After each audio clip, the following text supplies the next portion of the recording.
l'une des plus grandes potentialités que régorge le pays. Et dans cette émission, vous avez pris l'habitude de découvrir les valeurs féminines de la République démocratique du Congo. Pour ce numéro, nous allons ensemble découvrir une femme qui évolue dans l'ombre, Déborah Moutound, femme entrepreneur à plusieurs casquettes. Vous allez certainement la découvrir. Madame, Messieurs, bienvenue à vous, bienvenue également à notre invité du jour.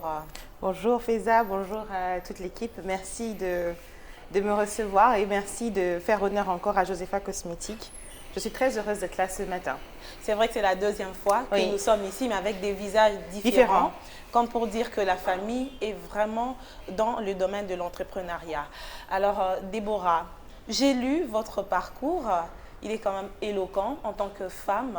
Et tout de suite, je sais que vous êtes aujourd'hui consultante en relations publiques et en communication. Vous êtes dans l'événementiel. Oui. Vous êtes dans l'entrepreneuriat. Oui. Qu'est-ce que j'ai oublié de dire de vous?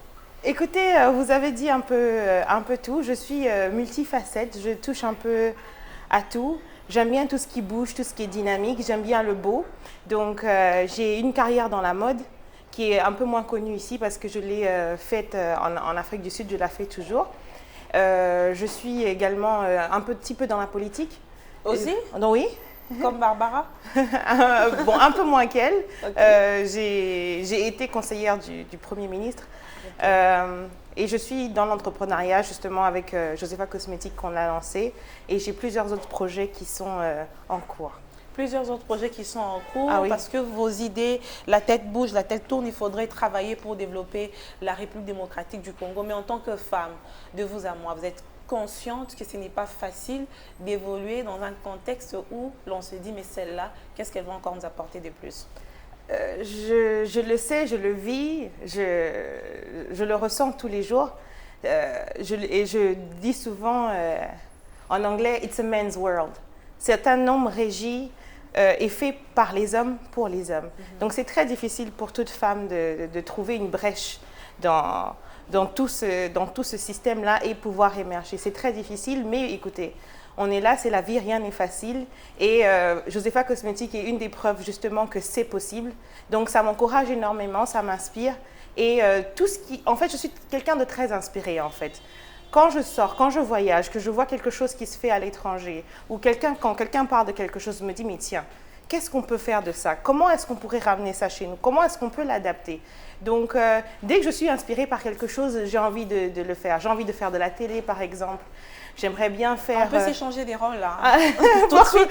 Pourquoi pas? On va passer de... On va essayer. On va essayer. Moi, je poserai des questions. Juste à la fin de l'émission, vous allez me poser une question. Vous Sans problème. Sans problème. Okay. Je suis multifacette. J'aime bien tout ce qui est beau. J'aime bien inspirer. Je suis passionnée. Et j'aime bien les êtres humains. J'aime bien tout ce qui touche à la créativité, à l'innovation. Donc, voilà. Je suis là pour le développement de la RDC. On va faire un petit recul pour parler de votre histoire avec la mode, le mannequinat. D'accord. J'ai envie de vous taquiner, la taille que vous faites aujourd'hui.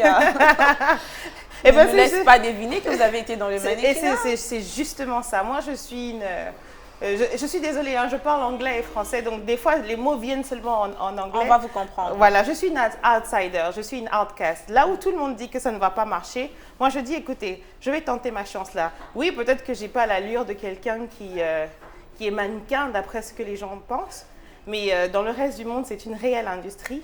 Il y a énormément de marques, de produits qui utilisent des femmes un peu plus corpulentes parce qu'on dit justement qu'il y a une grande partie de la population qui n'est pas toute svelte et toute maigre et qui a besoin d'être représentée dans la mode et dans le commerce. Donc, on utilise des femmes comme moi pour être dans la mode et je suis rentrée par là tout à fait au hasard.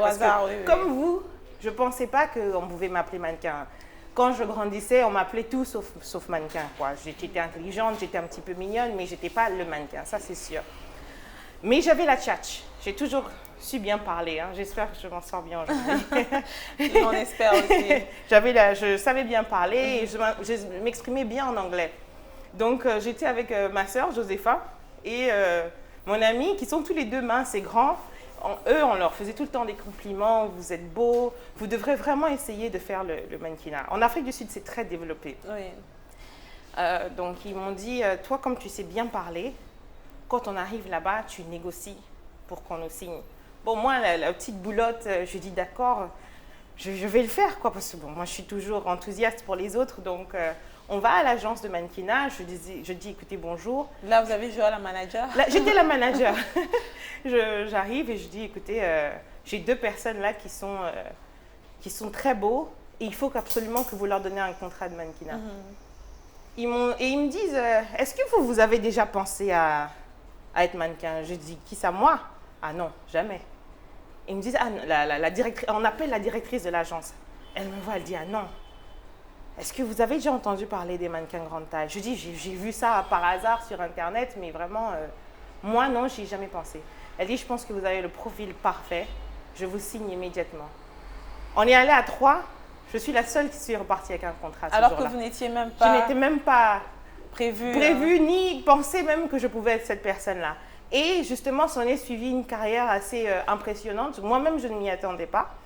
Je suis devenue l'égérie de la plus grande marque de vêtements grande taille, où j'ai fait 33 campagnes, quand même, c'est énorme. C'est énorme, c'est beaucoup. C'est beaucoup. J'ai chuté pour les plus grands magasins en Afrique du Sud, Edgars, Ackermans, si vous êtes familier avec le pays. J'étais dans plusieurs magazines, j'ai fait des émissions télé, des Fashion Week. Et voilà, je suis reconnue comme quelqu'un qui est très impliqué dans la mode là-bas. Là-bas, c'est comme ça qu'on me connaît. Ici, c'est un peu plus différent. Et j'essaye de ramener ce côté-là aussi ici parce que j'ai beaucoup de personnes qui m'approchent. Les réalités sont tout autres ici. Le mannequinat déjà avec celles qui font la taille que nous voulons parce que nous avons cette image-là des petites tailles pour le mannequinat. Oui. Elles se plaignent beaucoup de la manière dont on les traite, de la manière dont elles sont considérées. La mode n'a pas beaucoup de place ici. Faut comprendre qu'on est quand même en retard sur pas mal de choses. Ce genre d'éléments viennent aussi avec le développement. Donc plus on sera développé, plus on sera stable économiquement, il y aura de la place pour ce genre d'industrie. On a des problèmes beaucoup plus vitaux que l'Afrique du Sud ou la France. Ils ont peut-être atteint l'autosuffisance alimentaire. Ici, on a encore des problèmes basiques. On n'a pas d'eau, on n'a pas d'électricité. Donc, la mode n'a pas forcément cette place encore. Mais le temps fait son travail. Et puis, nous sommes là, justement, nous, pour faire évoluer les choses. Et je voudrais rapporter aussi cette touche un peu plus professionnelle au mannequinat. J'ai vu comment ça se déroule à l'étranger. C'est une vraie industrie, c'est un vrai métier. J'ai un visa de travail aujourd'hui en Afrique du Sud parce que je suis mannequin. C'est une profession reconnue, on paye des taxes. Ça n'existe pas encore au Congo, mais je pense que l'opportunité nous est donnée justement de faire la différence. Alors pensez-vous aujourd'hui être cette femme d'impact que vous avez toujours rêvé? Honnêtement, je pense que j'ai encore beaucoup à faire. Je fais mon petit bonhomme de chemin. Ça, je laisse le choix aux gens de dire si je les impacte ou non. Apparemment, oui, pour certains aspects, mais j'ai encore beaucoup à faire, à me prouver à moi-même et à prouver au monde. Si la mode, à un certain moment, au fil du temps, est devenue votre passion, c'est comme ça que vous avez aussi basculé dans l'entrepreneuriat, dans l'événementiel, avec la communication.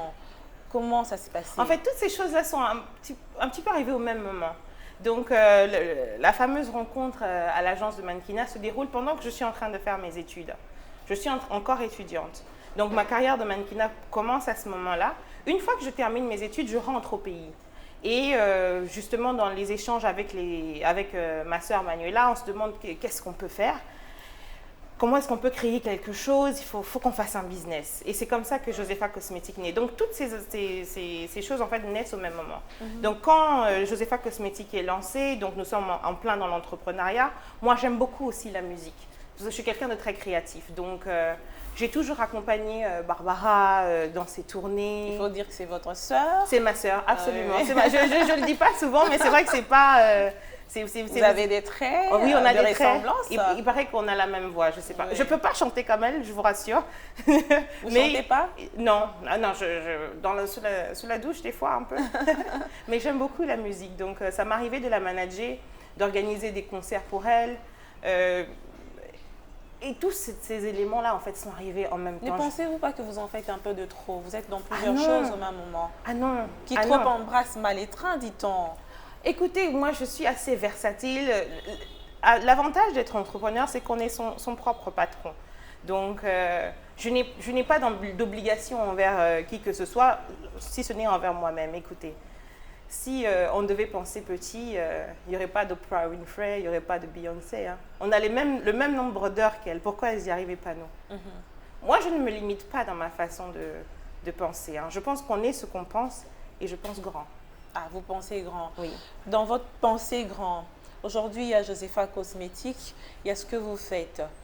Est-ce que vous pensez que dans votre esprit managérial, dans votre esprit d'entrepreneuriat, vous avez déjà aussi attiré des gens dans justement l'élan d'entreprendre? Absolument. On a été inspiré par des personnes. Hein. C'est vrai qu'on n'a pas forcément de personnes qui sont entrepreneurs dans la famille, mais la force des femmes par lesquelles nous sommes entourés, notre mère Barbara, nous a toujours poussé à devenir la meilleure version de nous-mêmes. Donc moi, je suis très inspirée, je le dis, il y a énormément de femmes qui m'inspirent au Congo et à l'étranger, je m'inspire d'elles et je pense que c'est un devoir aussi pour moi d'inspirer les autres. Et je pense que la vraie réussite finalement, ce n'est pas de réussir soi-même, mais c'est de permettre aussi aux autres de réussir. Et je le dis tout le temps au staff ici à Josefa Cosmétiques, on ne peut pas grandir sans vous. Si on grandit, vous grandissez avec nous. Absolument. Et la place de la femme dans le développement du pays, c'est vrai que vous avez peut-être évolué en dehors de la RDC où les droits des femmes ont plus évolué qu'ici, mais en revenant, vous avez eu à comparer certainement. Qu'est-ce qu'il nous reste à faire? Nous avons beaucoup à faire. Je pense que c'est déjà, la femme a toute sa place, elle est très intelligente. Moi, je suis toujours épatée par les femmes congolaises, qu'elles soient femmes au foyer ou vendeuses d'oranges ou qu'elles soient caissières. Ce sont des femmes qui sont brillantes. Elles savent se débrouiller, elles savent faire avec peu, c'est une qualité. Dans beaucoup de pays, quand ils n'ont pas eu la chance, par exemple, d'aller à l'école, ils se plaignent. C'est pour ça qu'en France, vous avez des gens qui se mettent à tout casser parce qu'ils ont l'impression de ne pas avoir réussi. Ici, on arrive à faire beaucoup avec très peu. Ce sont de grandes qualités. Mais je pense que plus que jamais, il est temps de donner des postes des grandes responsabilités à des femmes. Pourquoi pas avoir une femme présidente en RDC? Je pense qu'on a donné ou parce qu'elle le mérite? Quelque part, c'est la population de lui donner cette chance-là. C'est à l'élite politique de lui donner cette chance-là. Et il faut qu'on pousse les femmes. On a besoin de femmes Premier ministre. On a besoin de femmes, pourquoi pas justement président de la République, directeur de société. Et pour une fois qu'on ait les rênes un peu du pays et qu'on puisse prendre des décisions qui vont pouvoir impacter les autres femmes. Parce que c'est un monde régi par les hommes. Et les hommes ont une façon à eux de réfléchir et de voir les choses et d'approcher les affaires. Il faudrait qu'on donne un peu plus de chance aux femmes. La femme elle-même, quelle est la chance qu'elle accorde à son avenir, à son épanouissement, selon vous, la femme congolaise de manière générale? Est-ce qu'elle s'y met aussi? Elle s'y met, mais j'ai l'impression que c'est un système qui conditionne énormément la femme. On dit à la femme, bon, c'est important d'aller à l'école, mais on met beaucoup l'accent, dès qu'elle grandit, on met beaucoup l'accent sur le mariage. Il faut te marier. Dès que tu atteins un certain âge, on te met la pression. Déborah, on va oublier les caméras. Oui. Le mariage, c'est quand même un atout pour une femme, non? Ça l'est, mais ce n'est pas une fin en soi. Je pense que l'épanouissement personnel est primordial. Le mariage, c'est pas ça qui épanouit. Généralement, ici, quand une femme n'est pas mariée, on la regarde de manière assez Exactement, différente. exactement. Alors que ça ne signifie pas forcément qu'elle a échoué. Pour vous? Ah oui, pour moi, absolument. Je pense que il faut se trouver soi-même d'abord, avant d'aller se mettre dans un foyer ou s'associer à une personne. Ok. Et l'éducation dans tout ça, l'éducation de la jeune fille, l'éducation de la femme? Très important. Ok. Il faut aller à l'école. Enfin, il faut aller à l'école. Moi, mes parents ont toujours été très carrés dessus. Notre papa nous disait tout le temps, arrêtez de regarder la télé, il faut lire, qu'est-ce que vous apprenez? Il faut aller à l'école, il faut faire ses études primaires, ses études secondaires, il faut aller à l'université, il faut se mettre sur le marché du travail ou entreprendre. Il n'y a pas de schéma.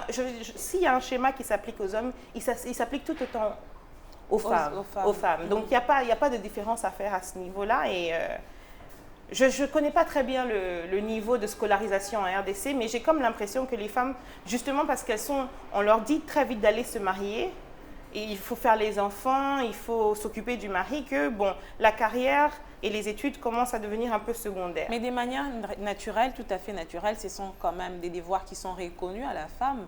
C'est une finalité pour elle. Elle doit avoir des enfants, elle doit servir son mari à la maison, elle doit... On dit toujours que ces femmes qui ont évolué oublient un peu ce côté-là. Et ça, parce qu'il y a un peu plus des déséquilibres au sein de la société, parce qu'on veut tout copier. Je ne suis pas d'accord, complètement d'accord avec ça. Parce que pour moi, le succès, la réussite, elle passe par beaucoup, beaucoup de choses. Et ça commence par un épanouissement et un développement personnel. Même pour réussir dans un mariage, il faut être bien dans sa tête, il faut être équilibré, il faut être stable. Sinon, on va déjà avec des faiblesses. Et si ça ne marche pas là-bas, et ton mari peut demain avoir des difficultés financières, si tu ne sais rien faire, si tu n'as pas étudié, comment tu le soutiens? Sur quoi repose votre secret de réussite? Je peux l'appeler ainsi parce qu'aujourd'hui, vous êtes quand même un modèle pour beaucoup de femmes qui vous entourent. Si elle vous posait la question, Déborah, sur quoi vous reposez toute cette énergie que vous dégagez?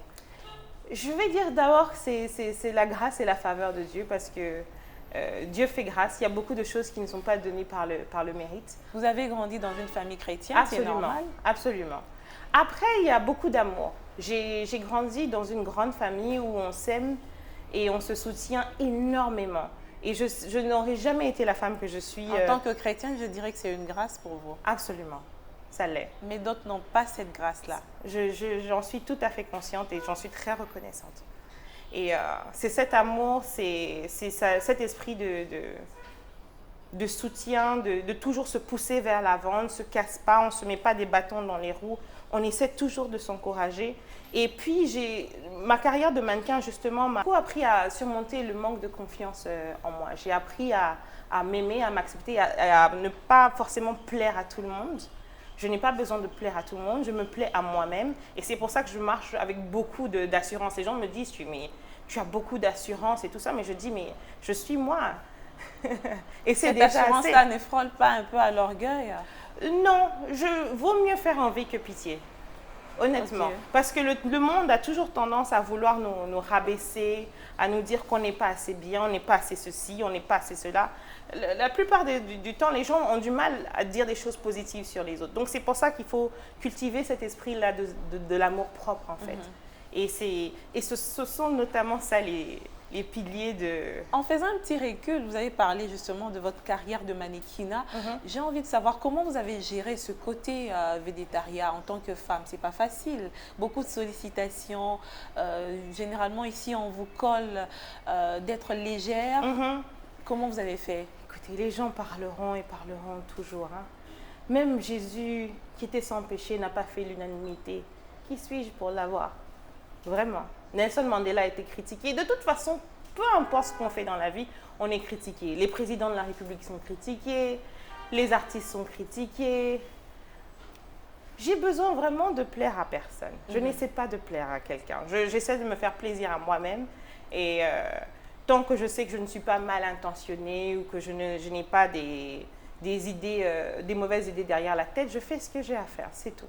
Mais il y a aussi un rôle que vous devez jouer justement pour redorer l'image de ces mannequins, surtout ici en RDC, pour qu'elles aient confiance en elles, qu'elles ne se disent pas qu'elles viennent là justement pour que les hommes puissent les approcher, parce que c'est ce que les femmes se disent par moments, entre guillemets, quand elles abordent des métiers où elles sont très visibles.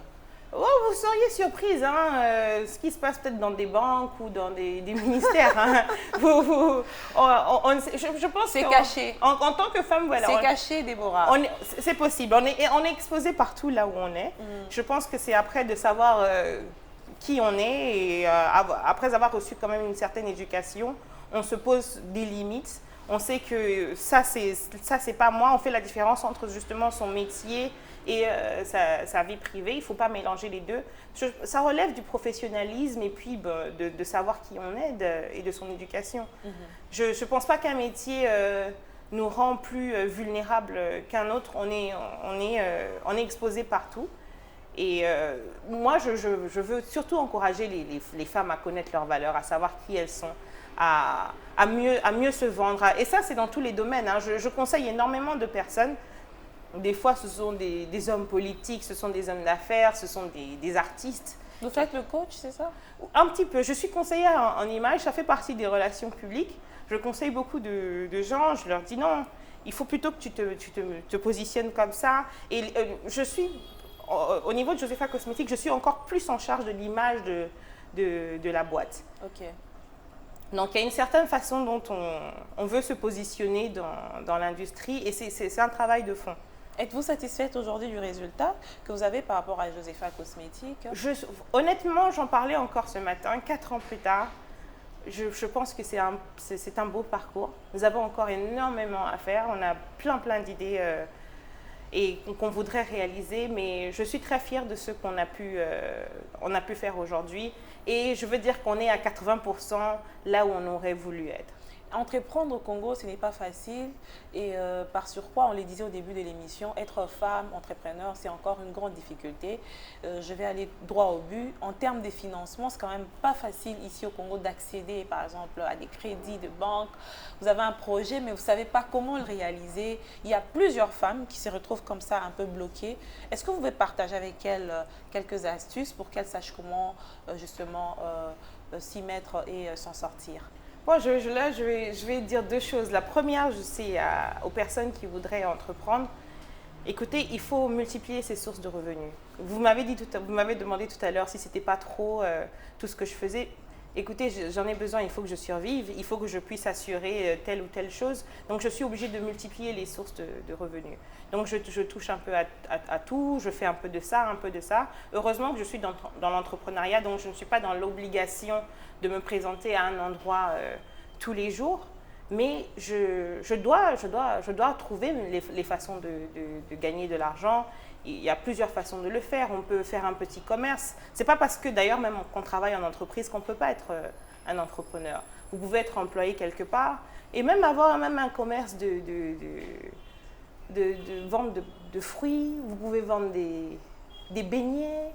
Vous pouvez vendre des maquillages, vous pouvez vendre des maisons. Et ça, mais il y a un problème. Il y a des femmes qui se retrouvent dans le même commerce depuis plusieurs années. C'est-à-dire qu'elles vont... C'est un exemple vraiment typique et très simple. Une femme qui vend le pain, par exemple, depuis 20 ans. C'est vrai que ce pain l'aide à prendre en charge sa femme et sa famille plutôt, mais elle peut aller au-delà. C'est-à-dire elle est bloquée. Elle a peut-être des problèmes de management. Il faut savoir gérer son argent. Il ne faut pas toucher à son capital. Il y a des règles dans le business qui sont établies et qui existent depuis toujours. Il faut pouvoir multiplier son business. C'est comme ça qu'un business marche ou pas. Et si vous voyez que vous êtes dans un business qui vous fait tourner en rond, il faut peut-être changer. Il faudrait voir à faire autre chose. Quel est, selon vous, le grand défi qui vous reste à relever? Oh, les grands défis. Quelqu'un m'a posé cette question aujourd'hui. Je pense que c'est d'être la meilleure version de moi-même possible, physiquement, psychologiquement et dans mes talents. Pouvoir explorer tous les talents que Dieu a mis en moi et pouvoir vivre le plus longtemps possible et pouvoir partager ces moments-là avec les gens que j'aime. Il vous est déjà arrivé de pleurer? Ah oui, je pleure souvent. Vous avez entrepris quelque chose, vous êtes engagé dans quelque chose, ça n'a pas marché? L'échec fait partie intégrante de la vie des entrepreneurs. Nous sommes constamment, on fait face à l'échec tous les jours. On se fixe des objectifs, on essaie de faire quelque chose et ça ne marche pas. Mais vous savez, la force d'une personne, d'un champion justement, c'est pas de voir les échecs et d'abandonner. C'est de se relever à chaque fois. Donc si vous me voyez assise aujourd'hui en face de vous, c'est à coup de beaucoup de larmes, de beaucoup d'échecs, de beaucoup de peurs qui ont été surmontées. C'est le plus grand drame de votre vie, ça a été quoi? Ouh, ça, c'est profond ça. Ouais. De perdre un être cher. J'y pense quasiment tous les jours. C'est quelqu'un de très proche et son départ a complètement chamboulé ma façon de voir la vie. Positivement, négativement? Les deux. J'étais un petit peu fâchée contre Dieu parce que je disais, mais on ne prend pas les gens qui sont jeunes, qui sont beaux, mais voilà. Qui sont justes. Où c'est injuste. Tu aurais quand même pu lui donner une autre chance. Mais c'est là où Dieu nous montre justement qu'il est l'être suprême, donc que ce n'est pas par le mérite, c'est selon sa grâce et selon sa volonté. Mais dans le positif, ça m'a beaucoup appris parce que déjà, c'était quelqu'un de très gentil, qui s'entendait avec tout le monde. Le jour de son départ, beaucoup de gens sont venus de partout et ont tous donné un très bon témoignage de lui. Donc je me suis dit que la meilleure façon de lui rendre hommage, ce serait d'être quelqu'un de bien. Et j'essaie au quotidien de faire du bien parce que je me dis, voilà, ça peut être la dernière fois que je te vois. Qu'est-ce que tu vas retenir de moi? Et pouvoir justement transmettre cette joie de vivre. Là, je suis quelqu'un de naturellement très souriant. Je suis assez joviale, j'aime beaucoup rigoler. Oui. Donc, j'essaie toujours de transmettre ce que j'ai en moi parce que je me dis, demain n'est pas promis, n'est pas garanti. Demain n'est pas garanti. Non. Justement, il y a beaucoup de femmes qui perdent l'espoir, ici, surtout en RDC. Est-ce que vous envisagez, vous, par exemple, vous lancer dans une fondation, une ONG, pour redonner le sourire à ces personnes, ou vous le faites d'une manière ou d'une autre au quotidien par rapport à ce que vous avez dans votre entourage, justement? Je suis née dans une grande famille et on nous a toujours appris la générosité. Ça, c'est une des grandes valeurs qu'on a appris à la maison, c'était toujours de donner à celui qui avait faim. On préparait toujours pour plus que le nombre de personnes qui étaient à la maison parce que toute personne qui rentrait là, s'il avait faim, il devait manger. Si on devait boire, la personne à côté devait boire. Donc, je pense que de nos jours, c'est plus le cas. Les gens sont très calculateurs maintenant. Et je ne comprends pas ça. Moi, je pense que je crois beaucoup en le karma. Tout ce qu'on envoie, tout ce qu'on donne, on le reçoit. Et tout nous revient. Et je pense que la meilleure façon, justement, d'apprendre aux gens à comment vous traiter, à comment être de meilleures personnes, c'est d'être cette meilleure personne-là envers eux. Donc, j'essaie toujours de donner de l'amour autour de moi, de dire aux gens qui sont importants, qui sont beaux, qui sont forts, qui sont capables. Et la vie me le rend parfois très bien. Et je le dis souvent à mon fiancé, je lui dis, tu sais, les gens, ils me traitent des fois très, très bien. Et je ne sais pas d'où ça vient. Mais je pense que c'est parce que c'est quelque chose que je cultive. Que vous dégagez vous-même. Voilà. Mais il y a aussi un problème entre les femmes. C'est un adage que je n'aime pas trop, mais qui traduit quand même la réalité sur le terrain. Basi batonga mbokate. C'est-à-dire que quand vous arrivez à un endroit, la première personne à vous mettre les bâtons dans les roues, c'est une femme. Alors que les hommes, entre eux, se réconfortent, s'unissent davantage pour pouvoir dominer. Les femmes, c'est le contraire. Est-ce que vous avez la même appréhension? De mon expérience, j'ai compris que les gens négatifs et les gens méchants, les gens qui critiquent, reflètent généralement ce qu'ils ont à l'intérieur d'eux. Quand quelqu'un s'aime, quand quelqu'un est épanoui, il a du mal à dire du mal ou à casser les autres. D'où l'importance d'apprendre aux gens à s'aimer eux-mêmes, en fait. Parce que je pense que quand vous vous aimez, quand vous êtes sûr de vous, quand vous ne vous sentez pas menacé par le succès d'une autre personne, quand vous savez que vous êtes belle, donc quand vous voyez une autre femme à côté de vous belle, vous n'avez pas du mal à lui dire « tu es très jolie ». C'est ça la force des femmes. Au lieu de se casser et de se mettre des bâtons dans les roues à chaque fois, si on apprenait déjà à s'aimer pour ce qu'on est. Donc, il faudrait s'aimer soi-même. Absolument, absolument. Moi, je ne suis pas quelqu'un de jaloux. C'est un sentiment que je ne ressens pas. Je ne me sens pas menacée par la beauté d'une femme à côté de moi. Quand je vois une femme justement à côté de moi qui est très belle, ça m'inspire tout de suite. Vous êtes trop sûre de vous? Non, je ne suis pas sûre. Ce n'est pas de overconfidence, c'est pas ça. C'est que j'apprends à apprécier. Je me dis, nous sommes tous différents, on a tous quelque chose de spécial. Moi, quand je vous regarde aujourd'hui, je vois, mais j'aimerais bien avoir ça. Il y a telle ou telle chose chez elle que moi, je n'ai pas. Et moi aussi, j'ai quelque chose que vous n'avez pas. Bien sûr.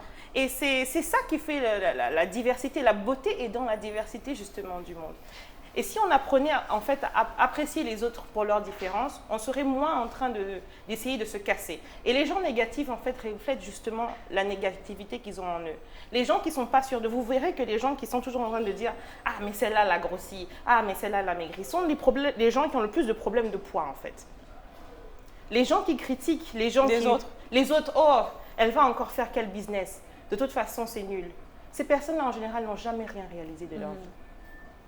faites très attention. Les paroles négatives viennent en général des losers, comme on dit en anglais. Oui. Des gens qui ont perdu. Des gens qui ont perdu d'avance, donc ils reflètent cette négativité-là vers les autres. Donc la meilleure attitude, c'est d'encourager les autres. Absolument, il faut s'encourager. Moi, j'ai encore du mal à comprendre que parce que deux personnes sont dans la même industrie, sont une compétition.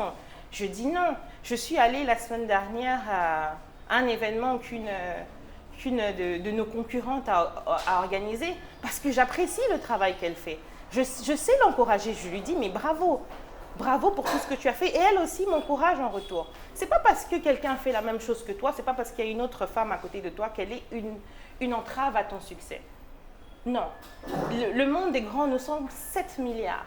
Il y a de la place pour tout le monde. Tout le monde a sa chance.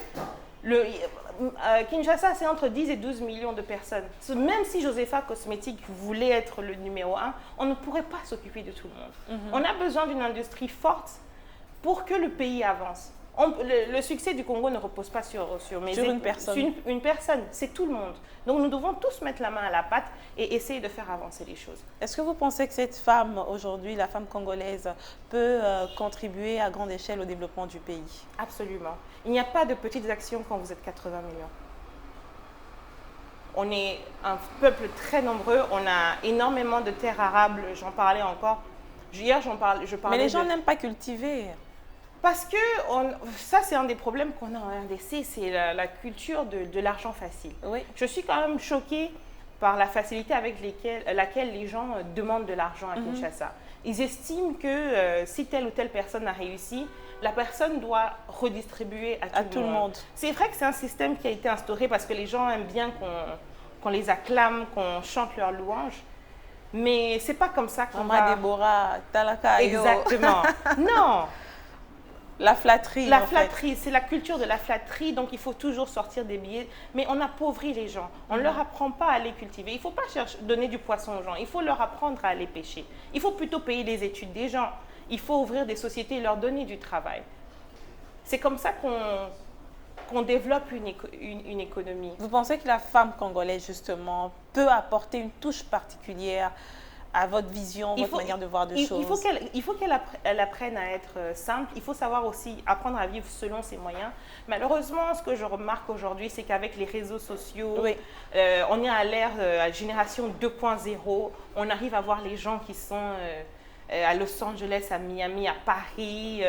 Ils sont dans des jets privés. Ils ont des chaussures de marque, des sacs de marque. Et malheureusement, ça influence un peu négativement la jeunesse. On se dit que l'argent, c'est facile, ça vient comme ça. Donc, au lieu de se concentrer à l'école, au lieu de faire un cheminement plus ou moins normal, on essaie de copier les autres. Mal copier. Et on oublie finalement... alors qu'ils ne nous montrent pas tout aussi. Ils ne montrent pas tout. Ils ne montrent pas le jour où ils sont en galère. Ils ne vous montrera pas le jour où il n'a pas payé son loyer. Vous ne connaissez pas les réalités des gens. Aujourd'hui, avec les réseaux sociaux, on choisit ce qu'on a envie de montrer. Et on choisit comment on a envie d'inspirer les gens. Moi, je fais très attention à ce que je dis, sur les réseaux sociaux et à comment je me montre parce que je me dis qu'aujourd'hui, j'ai une plateforme où j'arrive à inspirer les gens. Je dois absolument l'utiliser de façon positive. Donc, pour répondre à la question, oui, c'est possible. Il faut qu'elles apprennent les bases. Il y a des choses qui sont rudimentaires. Il faut aller à l'école. Il n'y a pas de secret. Il n'y a pas de magie, il n'y a pas de mari qui va vous donner la richesse. Je dis toujours, la richesse n'est pas sexuellement transmissible. Le sida, par contre, oui. Donc, il faut faire très attention. Il faut travailler. Seul le travail paie. Il n'y a pas de magie, il n'y a pas de fétiche. Arrêtons de toujours chercher des choses négatives à dire sur les gens quand ils ont réussi. Au Congo, dès que quelqu'un a réussi, on ne veut pas parler de ses diplômes, on ne veut pas parler de ses années de galère. Il faut qu'on trouve quelque chose. C'est les fétiches, c'est les hommes, il est homosexuel, il est ceci, non, il a travaillé. Ces années de galère, tu étais où? Pendant que la personne galérait, tu n'as pas vu. Mais aujourd'hui, tu vois quelqu'un qui réussit, tu passes ton temps à lui envoyer des flèches. Tu cherches. Le Congolais, s'il te voit marcher sur l'eau, il va dire que c'est parce que tu ne sais pas nager. il faut toujours qu'on trouve quelque chose de négatif à dire. Ce n'est pas une bonne façon de voir les choses. Et je pense que c'est le devoir de tout le monde de réussir. De réussir et surtout aussi l'utilisation à bon escient des réseaux sociaux, c'est très important. Très Déborah, important. mon tour de l'émission est terminé, mais j'avais promis à nos téléspectateurs qu'on va s'échanger des rôles. D'accord. Je vous donne cette chance-là de me poser une question à laquelle je pourrais répondre. Donc, vous devenez journaliste et moi, je suis votre invitée. D'accord. On recommence l'émission du début ou Non, on ne va pas recommencer. D'accord. La question directement. Ouais. Alors, comment vous décrirez la situation de la femme congolaise en Afrique et vis-à-vis du monde? Comment elle est perçue aujourd'hui? Comment elle est vue? C'est vrai que les journalistes ont du mal à répondre aux questions. Non, mais je vais m'y mettre. La femme congolaise, je dirais que c'est une femme forte, la femme africaine particulièrement. D'accord. C'est une femme forte, pourquoi? Parce que le contexte dans lequel ces femmes évoluent n'est pas un contexte où tout est déjà, les décors est déjà planté, c'est-à-dire les droits sont déjà bien définis. Il n'y a pas de garantie dans ce sens-là.